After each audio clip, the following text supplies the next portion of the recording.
여러분 도미노 가지고 놀아본 적 한 번쯤은 다 있으시리라고 생각을 합니다. 만드는데 시간이 좀 오래 걸리기는 하는데 모든 조각들이 생각한 대로 생각한 모양대로 딱 세워지고 마지막 한 조각까지 한 번에 넘어지면 거기에서 오는 이런 쾌감이 있습니다.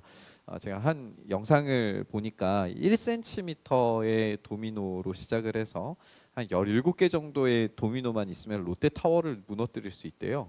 1cm로 시작을 해서 2m 정도의 엄청나게 큰 도미노가 이렇게 무너지기도 하고 이 17번째 도미노를 이 계산에 따라서 이렇게 넘어뜨리면 TNT 다이너마이트 23만 톤의 힘을 가지고 롯데타워를 무너뜨릴 수가 있대요. 엄청난 힘이죠. 굉장히 신기했어요. 이런 효과 때문에 도미노 효과라는 말도 있죠. 한 가지 사건 다음에 이제 또 다른 사건이 계속해서 연속적으로 일어나면서 그 연쇄 반응에 의해서 일어나는 사건들, 이런 것들을 우리가 도미노 효과라고 이야기합니다. 사실 우리의 삶 자체가 이런 도미노 효과라고 할 만큼 수많은 일들이 인과성을 가지고 연속해서 일어나서 수많은 결과들이 무작위적으로 일어나는 것 같습니다. 그렇다면 우리의 삶은, 여러분들의 삶은 긍정적인 도미노가 쓰러지는 인생입니까? 아니면 부정적 도미노가 넘어지고 쓰러지는 인생입니까? 여러분들의 삶에 어떤 도미노가 넘어져서 여러분들의 삶에 위력이 발생하기를 바라십니까? 메시아라는 책을 보면 요셉과 마리아는 가난하긴 했지만 굉장히 경건한 집안의 교육을 받은 이들이었을 거다라고 이렇게 추론을 합니다. 그래서 이제 그런 논리들을 증거들을 가지고 이야기를 해요. 엇나갈 일을 할 거라고는 조금도 생각되지 않는 그런 아이들. 그런데 그 약혼과 결혼 그 사이에 도미노가 하나 딱 쓰러졌는데 이 도미노가 전혀 예상하지 못한 방향으로 쓰러져서 엉뚱한 도미노를 건드려 버린 거예요. 이건 자기의 모든 평판을 다 무너뜨리는 일입니다.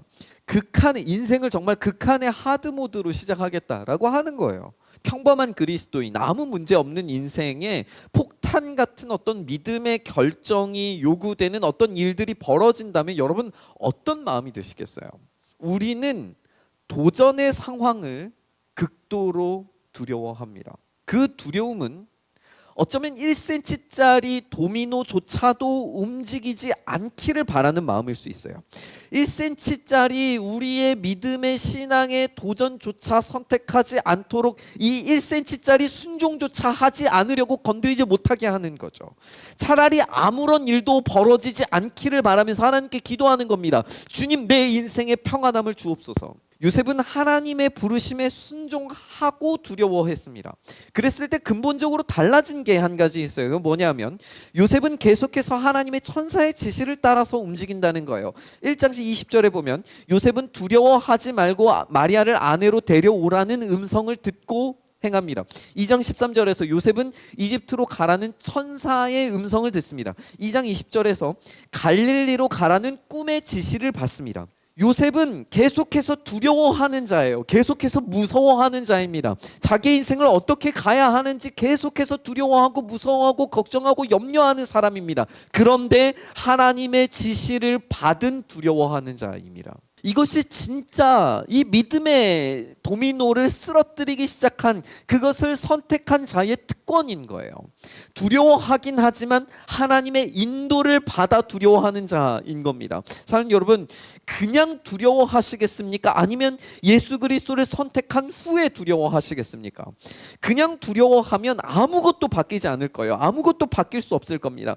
그냥 두려워하는 것은 인생의 어느 때에 쓰러진 그 도미노가 도무지 어떻게 내 인생을 덮쳐올지 모르는 그 무작위 속으로 우리의 인생을 내던지는 거예요. 아무것도 할 수 없다는 말입니다. 하지만 예수 그리스도를 선택한 후에, 그래서 하나님의 음성에 민감하게 반응하고 움직이기 위해서 결단한 후에 두려워한다면 그 도미노가 우리의 예상과는 너무나도 달라서 한숨과 낙심이, 내가 왜 이런 일을 당해야 하는지 원망과 좌절로 쓰러지는 인생이라 할지라도 그 끝에 가장 탁월하고 안전한 결과, 약속으로 보장된 결과, 하나님의 사랑과 풍성함으로 가득한 결과, 부활과 영생의 끝 빛을 맞이하게 될 줄 믿습니다. 똑같이 두려워해야 할 상황이라면, 똑같이 두려워해야 할 우리의 인생이라면 예수 그리스도를 선택하고 두려워하시길 바랍니다. 예수님의 아버지로서 이 요셉의 이야기는 더 이상 알려지지 않아요. 요셉은 아마도 예수님께서 어리시던 시절 언젠가 죽었을 거예요. 참 비참하고 허무한 인생 산 거 아니에요. 근데 훌륭히 아버지로서의, 육신의 아버지로서의 역할을 감당해냄으로써 예수님께서 시작하실 수 있는 그 어린 시절을 잘 채워 주었음으로 인해서 예수님께서 건강하게 사역을 시작하실 수 있는 그 밑바탕을 마련한 인물로 우리는 이해할 수 있을 거예요. 그렇다면 이 요셉이 쓰러진, 요셉이 사라진, 요셉이 넘어져 있는 그 자리에 드러난 것은 요셉의 이름, 요셉의 인생, 요셉의 이야기가 아니라 예수 그리스도가 남는 거예요. 육신의 아버지는 사라지지만 자신의 모든 두려움을 이기고 극복해가며 양육하고 키운 아들 예수 그리스도가 선명하게 남는 거예요. 사랑하는 여러분, 성탄을 앞두고 우리가 요셉을 좀 묵상해 보기를 바라는 것은 우리가 이 성탄을 통해서 나에게 이득이 되는 선물에 우리는 너무나 많은 주목을 하고 있다는 거예요. 우리의 1cm짜리 도미노를 움직여서 그 1cm짜리의 작은 도미노지만 그것이 넘어져서 우리의 인생을 바꾸고 변화시키는 이야기가 계속해서 우리의 삶에 채워진다면 그 도미노는 반드시 우리를 압도하는 십자가 앞에 엎드리게 만들고, 그 압도하는 십자가가 움직이기 시작한 인생의 마지막 타일은 죽음과 사망과 죄와 멸망을 파괴시키고 영원한 생명과 구원과 기쁨의 선명한 그림 예수 그리스도를 우리의 삶에 새겨 넣을 줄 믿습니다. 우리 주님의 압도하시는 일하심에 두렵더라도 몸을 맡기고 쓰러뜨리십시오. 아침에 나오기 힘드셨죠?